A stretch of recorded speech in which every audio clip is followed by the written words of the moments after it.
Memorial college of education 5 nirvana से। तो आज हम अध्ययन करने जा रहे हैं यूनिट सेकंड शुरू करने जा रहे हैं हम। तो हमने इससे पहले यूनिट फर्स्ट का लास्ट टॉपिक किया था जो कि था शिक्षा का अधिकार अधिनियम 2009। उसके अंतर्गत हमने अध्ययन किया था कि किस तरह से ये अधिनियम जो है विशिष्ट बच्चों की शिक्षा के लिए और सामान्य बच्चों की शिक्षा के लिए कार्य करता है और शिक्षा की अनिवार्यता को सुनिश्चित करता है। ठीक है, तो उसमें हमने पढ़ा था कि जो समावेशी शिक्षा है उसके उस अधिनियम के अंतर्गत क्या क्या लाभ हैं, क्या योगदान रहा, वो हमने अध्ययन किया था। तो आज हम शुरू करने जा रहे हैं यूनिट सेकंड का पहला टॉपिक जो है भारतीय शिक्षा आयोग 1964-66 की अनुशंसाएं, कि इसने समावेशी शिक्षा के क्षेत्र में क्या क्या अपना योगदान दिया है। तो जो ये भारतीय शिक्षा आयोग है वो ये कहता है कि जो विशिष्ट बच्चे हैं और सामान्य बच्चे हैं उनकी शिक्षा के लिए विशेष प्रबंध होने चाहिए और समावेशी शिक्षा को हर तरफ लागू करना चाहिए। जैसे कि समावेशी शिक्षा अपने आप में सबको समाहित करती है, सबको साथ लेकर चलती है, सभी वर्ग के बच्चे इसके अंतर्गत आते हैं। तो उसी तरह से भारतीय शिक्षा आयोग का भी ये कहना है कि जो शिक्षा है वो एक तरफा ना होकर सबके लिए होनी चाहिए और सारे बच्चे इसमें शामिल होने चाहिए। तो इसके अंतर्गत जो हम अध्ययन करेंगे वो ये है कि 1964-66 के अंतर्गत जो जो योजनाएं बनाई गई, जो व्यवस्था क्लियर की गई, शिक्षा का प्रारूप तैयार किया गया वो कैसा था। ठीक है, तो इसके अंतर्गत ये बताएंगे कि जो समावेशी शिक्षा है और जो समेकित विद्यालय हैं उनको क्या क्या कार्य करने चाहिए जिससे कि शिक्षा का स्वरूप बेहतर हो सके। तो इसमें जो पहला पॉइंट है वो है विकलांग बालकों के लिए शिक्षा। इसमें जो पहला पॉइंट है वो है विकलांग बालकों के लिए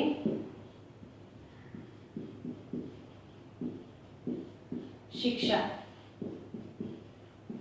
देखिए, सबसे पहली बात तो शिक्षा विकलांग बालकों के लिए जो शिक्षा होनी चाहिए वो इस तरह की होनी चाहिए कि बालकों की शिक्षा का जो सुझाव प्रस्तुत किया गया उसमें ये कहा गया कि जो बच्चे हैं, जो विशिष्ट बच्चे हैं, जो सामान्य बच्चे हैं, उनमें योग्यताएं होती हैं, क्षमताएं होती हैं, लेकिन वो अंदर दबी हुई होती हैं। जो सामान्य बच्चे होते हैं वो अपनी प्रतिभा को बाहर निकाल पाते हैं। क्यों? क्योंकि उनका मानसिक स्तर, उनकी जो बुद्धि है, बुद्धि लगती है वो इतनी होती है, इतनी उनकी क्षमता होती है, इतनी कैपेसिटी होती है उनकी कि वो अपनी प्रतिभा को निकाल कर बाहर लेकर आएँ और सबके सामने प्रेजेंट करें और दिखाएं कि हम बुद्धिमान हैं और हम ये कार्य आसानी से कर सकते हैं। लेकिन जो विकलांग बच्चे हैं वो अपने आप अपनी प्रतिभा को निकाल कर बाहर नहीं ला सकते। उनके टैलेंट को, उनकी योग्यता क्षमता को आपको पहचानना होगा, खासकर एक शिक्षक को पहचानना होगा और उनकी उन योग्यता और क्षमता को निकाल कर बाहर लाना होगा। उसके अकॉर्डिंग अगर आप उनको शिक्षा देते हैं तो वो अपनी प्रतिभा को निखार कर बाहर लाएंगे। ठीक है, और देश के हित में कार्य कर सकेंगे। तो विकलांग बालकों के लिए जो शिक्षा होगी वो इस तरह की होगी कि उनकी योग्यता और क्षमता के अनुसार होनी चाहिए और उनके जो ये आधार है वो होना चाहिए, उनकी जो प्रतिभा है वो अंदर दबी हुई है। तो शिक्षक जो है उनकी प्रतिभा को निकाल कर बाहर लाएगा और वो समाज हित में, देश के हित में कार्य कर सकेंगे। ठीक है, तो दूसरा पॉइंट है समेकित विद्यालयों की स्थापना।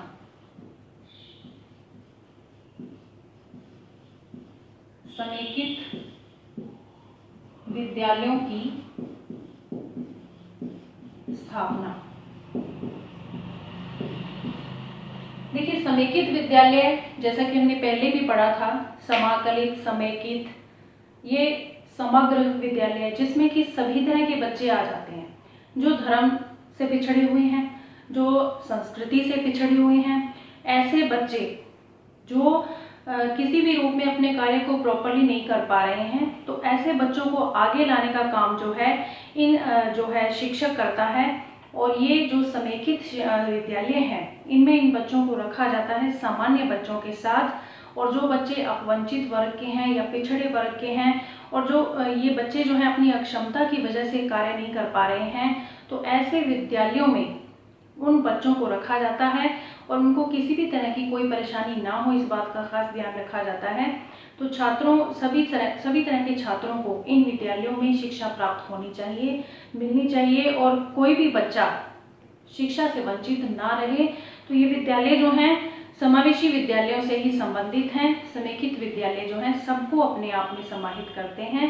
सभी तरह के वर्ग के जो बच्चे हैं, जो धर्म संस्कृति से पिछड़े हुए हैं या जो इस क्षेत्र में आगे नहीं निकल पा रहे हैं और जो पुरानी परंपराओं से, बेड़ियों से जकड़े पड़े हैं, जो उनके माता पिता भी इस बारे में जागरूक नहीं हैं, तो ये विद्यालय जो हैं उन बच्चों के माता पिता को भी जागरूक करते हैं और उन बच्चों को भी अपने अंडर में लेकर उनका पूरी तरह से उनको प्रशिक्षण देते हैं, ठीक है, ताकि वो भविष्य के लिए तैयार हो सकें। तो तीसरा जो पॉइंट है वो है स्वयंसेवी संगठनों का सहयोग। देखिए, स्वयंसेवी संस्थाएं जो होती हैं वो भी काफी हद तक योगदान देती हैं। स्वयंसेवी संगठनों का सहयोग, ये स्वयंसेवी संस्थाएं जो होती हैं ना, ये भी बहुत कार्य करती हैं, यानी कि काफी योगदान देती हैं अपना, क्योंकि ये जो संस्थाएं हैं ये इसी के लिए बनी होती हैं कि कभी किसी को कहीं भी कोई प्रॉब्लम होती है, यानी जो लोग हैं, ऐसे विशिष्ट बच्चे हैं या ऐसे लोग जो अक्षम हैं या जो वंचित हैं शिक्षा से, वो क्यों वंचित हैं, किस वजह से वंचित हैं, उन बच्चों को आगे लाने का काम जो है ये स्वयंसेवी संस्थाएं पूरी तरीके से करती हैं। तो ये स्वयंसेवी संस्थाएं जो हैं अक्षम एवं अपवंचित वर्ग के बच्चों को जो है उनकी आवश्यकताओं की पूर्ति के लिए आगे आती हैं और ये सब जो विद्यालय हैं उनको ये बताती हैं कि किस तरह से इन बच्चों को आपको पढ़ाना है, ट्रीट करना है।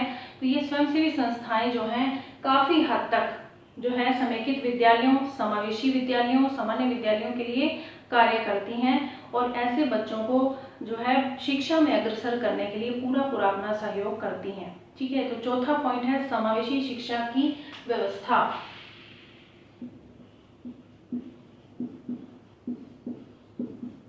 समावेशी शिक्षा की व्यवस्था। अब समावेशी शिक्षा तो आप पढ़ ही चुके हैं पहले, जो सभी तरह के बच्चों के लिए शिक्षा होती है वो समावेशी शिक्षा होती है, जो अपने आप में सबको समाहित करे, ठीक है।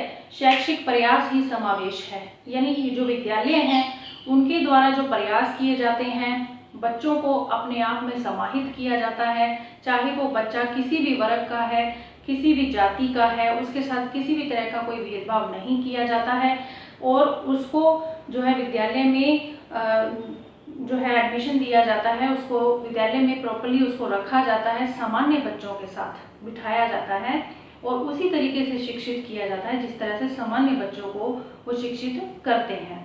तो विद्यालय के द्वारा जो है ये देखा जाता है कि किस तरह से जो बच्चे हैं वो शिक्षा किस विधि से लेंगे, किस तरीके से लेंगे, उनकी रुचियों का, अभिरुचियों का, योग्यताओं का, क्षमताओं का पूरी तरह से ध्यान रखा जाता है, ठीक है। तो ये समावेशी शिक्षा जो है अपने आप में सभी तरह के बच्चों को समाहित करती है और भारतीय शिक्षा आयोग भी ये चाहता है कि ऐसी शिक्षा की व्यवस्था होनी ही चाहिए, सभी बच्चों के लिए होनी चाहिए, ठीक है। नेक्स्ट पॉइंट है प्रशिक्षण की व्यवस्था।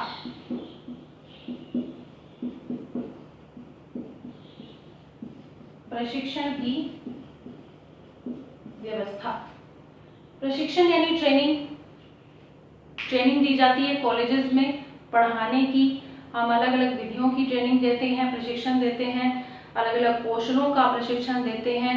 तो सारे जो विद्यालय, महाविद्यालय हैं वो किस तरह का प्रशिक्षण दे रहे हैं? क्या सिर्फ किताबी ज्ञान पर निर्भर हैं? नहीं, बच्चों को किताबी कीड़ा नहीं बनाते हैं, बल्कि उनको ये सिखाते हैं कि आपको जो है भविष्य में एक अच्छा अध्यापक कैसे बनना है, कैसे बच्चों को पढ़ाना है, कैसे उनको लिखाना है, कैसे उनसे बात करनी है, उनसे व्यवहार करना है और ये देखना है कि वो किस तरह से पढ़ते हैं, उनकी रुचि किस तरह से पढ़ने में है, वो किस तरह की विधियाँ यूज़ करें, किस तरह के मतलब तरीके यूज़ करें कि जिससे वो बच्चे जो हैं रुचि लेकर पढ़ें और किसी भी तरह से ऊब महसूस ना करें पढ़ने में और ये देखें कि ज़्यादा से ज़्यादा जो है टीचर हमें पढ़ाएं, ऐसा उनके चेहरे से लगना चाहिए, ठीक है। प्रशिक्षण की व्यवस्था जो है वो शिक्षकों के लिए भी होनी चाहिए और बच्चों के लिए तो है ही, ठीक है। तो शिक्षकों को भी ट्रेन करके भेजना चाहिए। जो कुशल शिक्षक होते हैं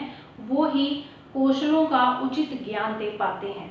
ठीक है, कौशलों का ज्ञान दिया जाता है। ठीक है, तो ट्रेनिंग दी जाती है, उनकी विधियां जो हैं वो सूत्र याद करवाए जाते हैं, किस तरह से जो सूत्र हैं वो किस तरह से लागू करने हैं, ज्ञात से अज्ञात की ओर करना है या सरल से कठिन की ओर करना है। ठीक है, संश्लेषण से विश्लेषण की ओर करना है। तो ये जो कुछ सूत्र हैं इनका ज्ञान भी बच्चों को करवाना चाहिए और इसी तरीके से शिक्षा देनी भी चाहिए जिस तरह के सूत्र बनाए गए हैं। ठीक है, तो ये हो गया प्रशिक्षण की व्यवस्था। नेक्स्ट है पुनर्वास की व्यवस्था। पुनर्वास की व्यवस्था। पुनर्वास क्या होता है? जब बच्चे या कोई भी व्यक्ति जो है उम्मीद छोड़ देता है, आशा छोड़ देता है कि क्या होगा, मैं कुछ नहीं कर सकता, मेरे हाथ में कुछ नहीं है, या किसी का व्यवसाय बंद पड़ गया है, अब वो कहता है कि मेरे हाथ में कुछ नहीं है, मैं अब कुछ नहीं कर सकता, तो मेरे पास धन नहीं है, मेरे पास कोई योग्यता नहीं है। जब व्यक्ति ऐसा सोचकर घर बैठ जाता है, हाथ पे हाथ रखकर बैठ जाता है या समाज से दूर होने लग जाता है और ये सोचता है कि वो उसके लिए कोई कुछ नहीं करेगा और वो कुछ नहीं कर सकता अपने लिए, तो ऐसा जब होता है तो ये जो भारतीय शिक्षा आयोग की जो अनुशंसाएं हैं उसमें ये कहा गया है कि जब कुछ वर्गों के बालक बालिकाएं अपने आप को ऐसा महसूस करने लगें कि वो किसी भी तरीके से अपने आप को हीन समझ रहे हैं कि हम कुछ नहीं कर पा रहे और ना ही हमारे लिए कोई कुछ कर रहा है, तब ऐसी अवस्था में इन बालक बालिकाओं के लिए पुनर्वास की स्थिति उत्पन्न की जाती है। उनमें एक नई उम्मीद पैदा की जाती है और एक नई आशा की किरण जगाई जाती है कि उनको समावेशी विद्यालयों में उसी तरह से शिक्षा प्रदान की जाए जिस तरह से सामान्य विद्यालयों में सामान्य बच्चों को साथ बिठाकर उनको शिक्षित किया जाए। जिस तरह से सामान्य बच्चों को शिक्षित किया जाता है उसी तरह से उनको भी शिक्षित किया जाए। ठीक है, तो ये पुनर्वास की व्यवस्था इसी को साबित करती है कि जो बच्चे अपने जो है स्थिति को देखकर पीछे हट जाते हैं कि उनसे कुछ नहीं होगा, तो ऐसे बच्चों को आगे लाने का काम जो है ये व्यवस्था करती है। ठीक है, पुनर्वास की व्यवस्था। नेक्स्ट जो है सामाजिक न्याय की व्यवस्था। सामाजिक न्याय की व्यवस्था। सामाजिक न्याय, जैसा कि सभी समाज के सदस्य हैं, समाज के अंदर रहना सभी को अनिवार्य है, समाज के नियमों का पालन करना सभी के लिए जरूरी है, लेकिन इन नियमों और कर्तव्यों का ज्ञान जब तक नहीं होगा तब तक हम इन नियमों और कायदों पर कैसे चलेंगे। तो ऐसे बच्चे जो अब वंचित हैं, जो पिछड़े वर्ग से हैं, उनको इन नियमों कायदों का ज्ञान नहीं होता है। ये ज्ञान कौन करवाएगा? शिक्षक जो है वो इन चीज़ों का ज्ञान करवाता है। ठीक है, बच्चों को, जो कोई भी बच्चा है, चाहे वो सामान्य है चाहे वो विशिष्ट है, तो ऐसे बच्चों को इन समाज के नियमों का ज्ञान करवाने के लिए शिक्षक को आगे आना चाहिए। उसको ये बताना चाहिए कि समाज में रहने के लिए आपको क्या करना अनिवार्य है और किस तरह से आप क्या कार्य करके समाज के हित में अपना योगदान दे सकते हैं, राष्ट्र के हित में अपना कार्य कर सकते हैं। तो ये समाज के नियमों पर चलने की जो अनिवार्यता है ये समाज के अंदर रहने की व्यवस्था पर निर्भर करती है कि आप कब तक समाज के अंदर रहकर अपने आप को समायोजित करते हैं, अपने आप को उसके अकॉर्डिंग ढालते हैं। जिस तरह से परिवार में अपने आप को हम ढाल लेते हैं ना, जिस तरह से आप समझिए कि हम नए स्कूल में एडमिशन ले रहे हैं, बच्चे का अपने दिला रहे हैं, तो वो बच्चा विद्यालय में किस तरह से अपने आप को समायोजित करेगा, तो ये एक तो उस पर डिपेंड करता है, एक टीचर्स पर भी डिपेंड करता है कि वो किस तरह से उस बच्चे को लेते हैं और किस तरह से उसको अपने आप में ढालते हैं, अपने आप में समायोजित करवा लेते हैं। वो बच्चा भी उसी तरीके से व्यवहार करने लग जाता है जिस तरीके से वो विद्यालय के नियमों के जो नियमों पर चलता है, जब वो नियमों को मानता है तो उसके रूल्स के अकॉर्डिंग चलता है, तो वो बच्चा भी वैसा ही बिहेव करता है जैसा कि वो विद्यालय उससे चाहता है। तो इस तरह से सामाजिक न्याय की व्यवस्था क्यों बताई गई, क्योंकि समाज में रहकर ही बच्चा जो है अपना विकास कर सकता है, और सामाजिक न्याय उसको तब मिलेगा जब वो बच्चा पूरी तरीके से समाज में रहना सीख जाएगा, समाज के नियमों का पालन करना सीख जाएगा, तो सामाजिक न्याय उसको तभी मिलेगा। ठीक है, समाज में रहकर ही वो अपना हर तरह का विकास कर सकता है, शारीरिक हो, मानसिक हो, किसी भी तरह का सामाजिक विकास है, राजनीतिक विकास है, वो समाज के अंदर रहकर ही कर सकता है। तो सामाजिक न्याय की व्यवस्था भी इसी पर डिपेंड करती है, जैसा कि हम समाज में रहकर कर सकते हैं। ठीक है, तो आज के लिए सिर्फ इतना ही, बाकी नेक्स्ट क्लास में हम चर्चा करेंगे। धन्यवाद। हम पढ़ रहे हैं कि किस तरह से समाज में न्याय हमें मिल सकता है। तो इसका जो नेक्स्ट पॉइंट है,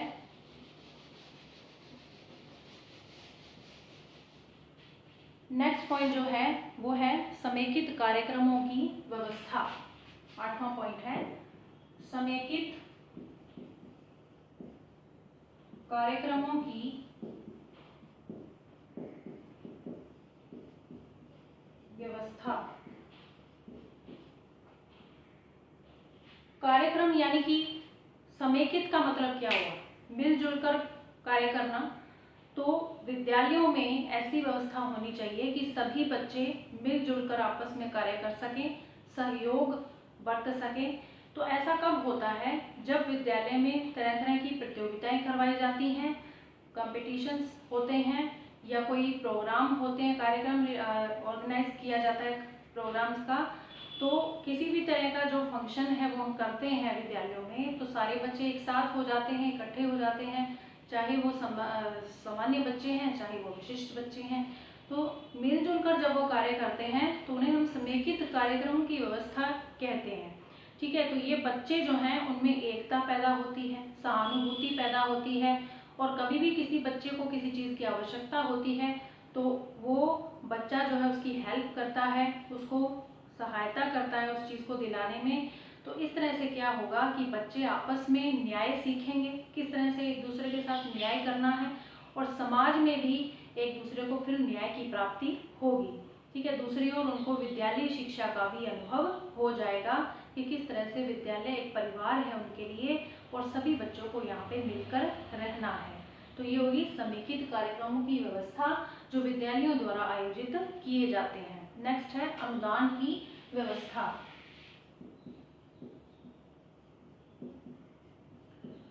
अनुदान की व्यवस्था, अनुदान कौन करेगा, सरकार, केंद्रीय सरकारें या स्थानीय संस्थाएं जो हैं वो अनुदान कर सकती हैं इन बच्चों को आगे लाने के लिए। इन विद्यालयों को ज़्यादा से ज़्यादा अनुदान किया जाए, जिससे ये विद्यालय जो हैं ऐसे बच्चों को अपने आप में समाहित कर पाएं। तो इसका जो नेक्स्ट पॉइंट है वो है उपयोगी नागरिकों के रूप में विकास। उपयोगी नागरिकों के रूप में विकास। बच्चे उपयोगी नागरिक कब बनते हैं, जब उनको उचित रूप से शिक्षित किया जाएगा, चाहे वो किसी भी वर्ग के हों। जब उनके साथ भेदभाव नहीं किया जाएगा तो वो अपने आप समाज के लिए, देश के लिए एक अच्छा नागरिक बनकर उभरेंगे। ठीक है, तो उनको उनकी योग्यताओं से परिचित कराना पड़ेगा, उनकी क्षमता को निखारना पड़ेगा, उनकी प्रतिभा को निखारना पड़ेगा, जिससे वो आगे चलकर भविष्य में देश के लिए और राष्ट्र के हित में कार्य कर सकें और उपयोगी नागरिक बन सकें। नेक्स्ट है कार्यकारी योजना का सुझाव। कार्यकारी योजना का सुझाव। कार्यकारी योजना का सुझाव जो है, जिसमें शिक्षा की सार्वभौमिकता का वर्णन किया गया है कि शिक्षा सबके लिए है, शिक्षा सबके लिए होनी चाहिए, किसी के साथ इसमें भेदभाव नहीं होना चाहिए। तो समावेशी विद्यालयों की ओर संकेत किया गया है, क्योंकि समावेशी विद्यालय जो हैं सबके लिए हैं, सभी तरह के बच्चों के लिए हैं, कोई भी किसी भी वर्ग के बच्चे हों, वंचित हैं, पिछड़े वर्ग के हैं, तो उनके लिए ये समावेशी शिक्षा की व्यवस्था जो है कार्यकारी योजना लागू करती है कि इसमें जो शिक्षा है वो सार्वभौमिक होनी चाहिए और समावेशी होनी चाहिए। नेक्स्ट है गुणवत्तापूर्ण शिक्षा व्यवस्था।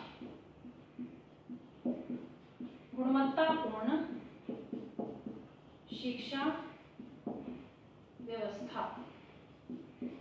और गुणवत्तापूर्ण शिक्षा व्यवस्था जो है उसमें क्या बताया गया है कि जो प्रत्येक वर्ग के बच्चे हैं उनको शैक्षिक और अशैक्षिक उनकी आवश्यकताओं की पूर्ति हेतु सुझाव दिया गया है, चाहे वो शिक्षा से जुड़ी हुई हैं, चाहे शिक्षा से जुड़ी हुई नहीं है। ऐसी आवश्यकताओं की पूर्ति के लिए इसमें व्यवस्था की गई है। दलित वर्ग के जो बच्चे हैं, जो अपवंचित और गरीब हैं, उनको अपनी स्थिति का ज्ञान नहीं है, तो उसके अकॉर्डिंग उनको सुविधाएं उपलब्ध करवाना। तो ये शैक्षिक सुविधाएं जो दी गई हैं वो इस आयोग में इस गुणवत्तापूर्ण शिक्षा की व्यवस्था की गई है। तो कोठारी आयोग या भारतीय शिक्षा आयोग की अनुशंसाओं में जो है ये बताया गया है कि किस तरह से समावेशी शिक्षा जो है अपने आप में सभी बच्चों को समाहित करे और अच्छे से अच्छे उनको शिक्षित करे, ताकि वो भविष्य में अपना जो है अपना कोई भी व्यवसाय अच्छे से चुन सकें, अपने पैरों पर खड़े हो सकें। तो आज के लिए इतना ही, धन्यवाद।